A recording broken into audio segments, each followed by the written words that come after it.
Welcome to the sponsor of this video, Top FX. Now, Top FX is a global award-winning broker that has been around since the year 2010. Top FX prides itself in offering multiple trading assets over multiple trading platforms, that is on your CTrader and MetaTrader. Now we also have expert analysis from our top traders on a daily basis.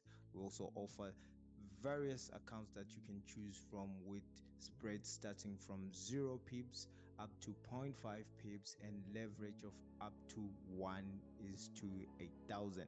Now if you're ready to start trading with the top and the best broker currently, click that link in the description button or click start trading and register your account now. Welcome, ladies and gentlemen, to another Technicals Tuesdays video. This is probably episode number 11. I'd like to appreciate the 80 subscribers that we have. I can see you guys following the channel religiously.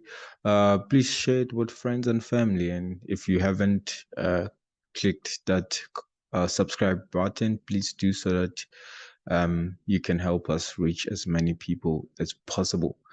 Right, let's get to it. As usual, we're going to start with the macro picture. In front of us, we have the trading economics, basically a website that we use to see the macro picture or the fundamental side of the market, which is what really drives the market. And we use our technical analysis to time the market as far as the right time to sell or to buy the market. So as our headline, we have the Japanese PMI rising to 50.8 in May, which is a really drastic increase after the post-COVID recovery in October 2022. So with that said, we must anticipate some strength from the Japanese yen. We're going to see once we get to the charts. Oil firms up on strong market outlook. We have crude oil trading above $72 per barrel on Tuesday, extending its gains from the previous session. We also have US futures climbed on debt ceiling optimism that came through a speech by President Joe Biden and House Speaker Kevin McCarthy. We also have some bullish sentiments coming from Australia due to an expansion of the private sector. South Korea consumer morale is at a 12-month high. So generally, you can see that the Asian markets are really doing well these days. So it will be quite interesting to see how even New Zealand does on the coming probably on Thursday. We have the official cash rate. So Monday, we didn't have any high impact news, as you can see, the 22nd of Monday. But Tuesday, today, we've got a lot of high impact news, especially on the purchase management index coming from countries in the Eurozone. It'll be interesting to see how the euro and the individual currencies react to those news. On Wednesday, we have, as I've mentioned, the official cash rate coming from New Zealand. On Thursday, highlight will be the gross domestic product from the US, and on Thursday, the US takes center stage as well with the core PCE index coming at the open of the New York trading session.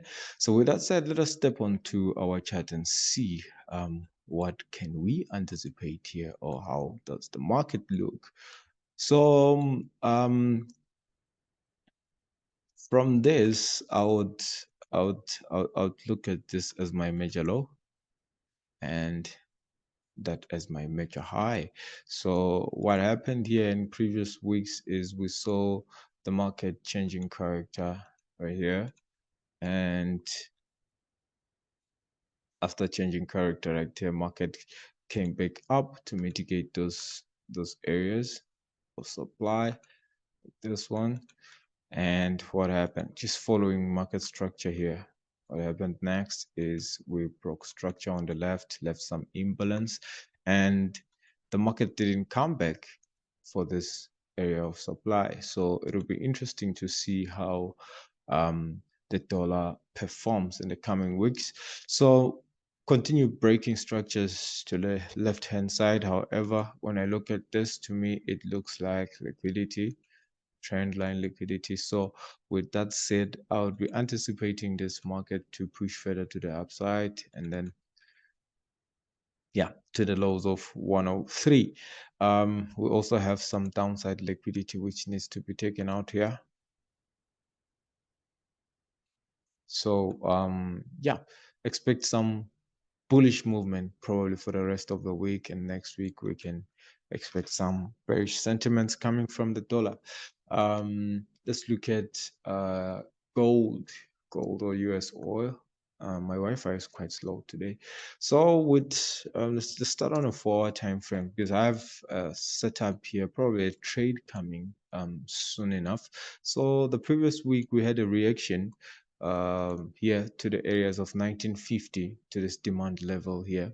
So didn't react as perfect or as the textbook reaction that we would love to see, but this was good enough, and markets started pushing aggressively to the upside. If you look at this bullish candlestick here, breaking structure on the left hand side, um, going to the 15-minute time frame to further investigate that, you can see that we have some imbalance here, break of structure to the left hand side. So that order block needs to be mitigated. So we're just waiting. So any minute now we're gonna be in this trade setup. And do let me know if you want to be part of our premium signal group. There's a link description below. You can also text me on my direct WhatsApp number. Right. Let's go back to a 4-hour time frame, but this time around looking at crude oil. According to our macroeconomics, oil was trading above 72. Here's the evidence. It is doing exactly that. So with oil, I'm going to be looking at this as my major low and that as my major high. So with that said, we see a break of structure on the left hand side. Which we which left a lot of imbalance. So let's look at this right here. Um, yep. So we had some imbalance here, which the market needs to mitigate. Lots of liquidity on the downside of things. So I'm expecting further strength as confirmed by the macroeconomics. Sorry, I forgot to throw my area of supply over there. So there's that area of supply that needs to be mitigated before we move further to the downside.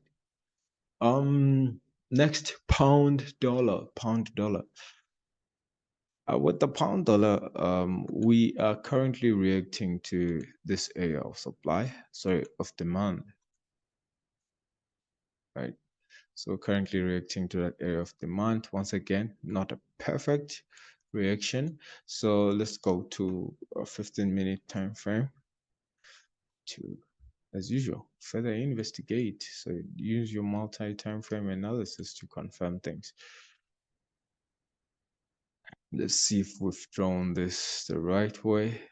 Yeah, last I checked, the order block was somewhere here. Right. Once again, not the most perfect of reactions, but and let's see.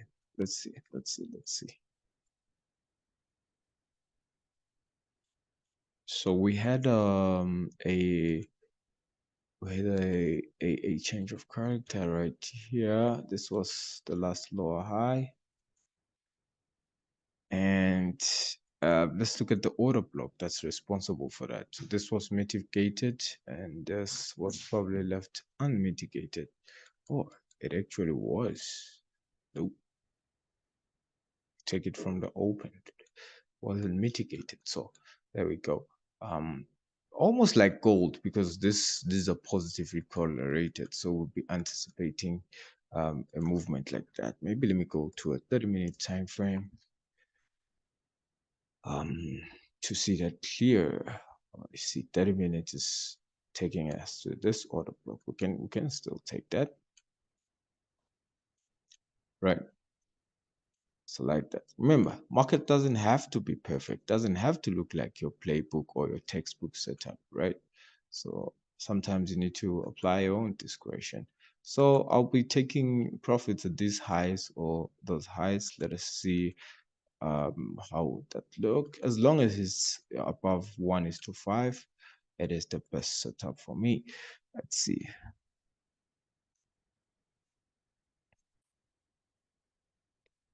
Voila, 1:6 is good enough for me. So that's what we have on pound to dollar. Let's look at the dollar CAD. Whew. Interesting price action here. Interesting price action. Um, However, if we look at this is in a downtrend, clearly in a downtrend. And with that, what's our major lower high? It is that one right there. Major lower low. I'm not gonna go too far back with the analysis because we don't have time.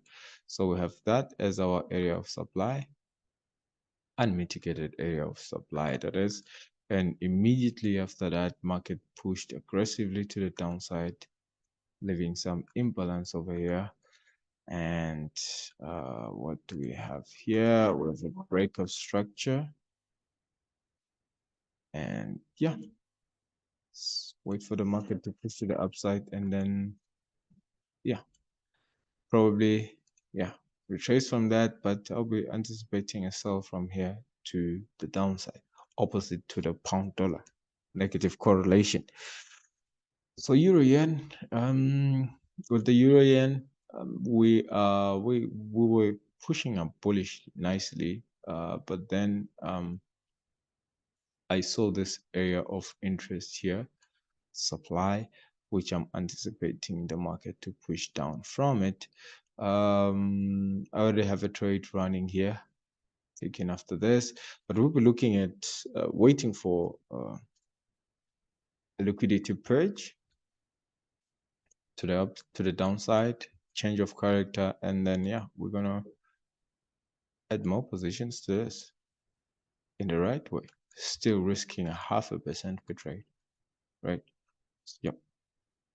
So be looking at a potential um, change of character there. So this is what I'm looking at, to the market to push to the downside like that, and then maybe create a mana structure, and then continue further to the downside. That's what we have.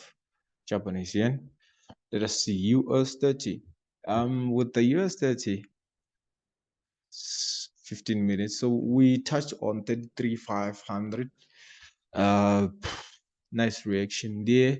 However, when I step to my, as you can see, we're impulsing to the downside. Impulse correction, impulse correction. So we need another impulse to the downside, probably break 33,250. We have an area of interest, which is this order block, which was not mitigated. Imbalance left below that is the imbalance, and we have a breakout structure on the left hand side. We have a breakout structure right there. So what are we looking at from the US 30? We just want to see it push up there and down there like that. So yeah, that's it, ladies and gentlemen. Thank you so much for joining me for another Technical Tuesdays. If you have any questions, please type them down in the comment section below. If you wanna get involved with our smart money concepts and our premium signal group, also do contact me on my private WhatsApp number. It's on the description as well. With that said, ladies and gentlemen, have a great trading week. Cheers.